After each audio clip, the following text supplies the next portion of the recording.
Avec un dé blanc, on peut attaquer des cartes qui sont devant.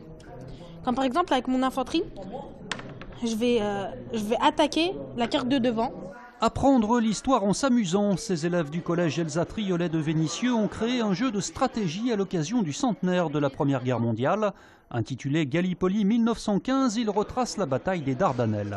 Alors donc depuis plusieurs années, j'essaie d'avoir un axe en histoire-géographie autour du jeu de société. Moi je pense qu'on apprend énormément en jouant, moi j'ai beaucoup appris sur l'histoire et la géographie en jouant moi-même. J'aurais proposé de découvrir quelque chose de différent à travers le Front d'Orient. En plus, ça parle à certains de nos élèves, sont originaires de Turquie, ou dont, au contraire, les ancêtres ont eu maille à partir avec l'Empire ottoman, dans les troupes françaises ou autrement. J'ai plutôt été sur la documentation. J'ai cherché des photos, des informations pour le livret historique. Et pour la présentation du jeu aujourd'hui, des représentants de la Turquie et de l'Australie avaient même fait le déplacement.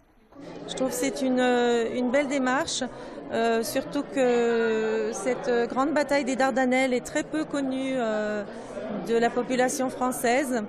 Elle n'a pas sa place malheureusement dans les ouvrages scolaires. La bataille de Gallipoli de Dardanelles, c'est vraiment une bataille très importante dans notre histoire. Ça reste dans notre histoire et mémoire un événement très mouvant. Le jeu des élèves vénitiens est désormais téléchargeable pour les collèges qui le souhaitent.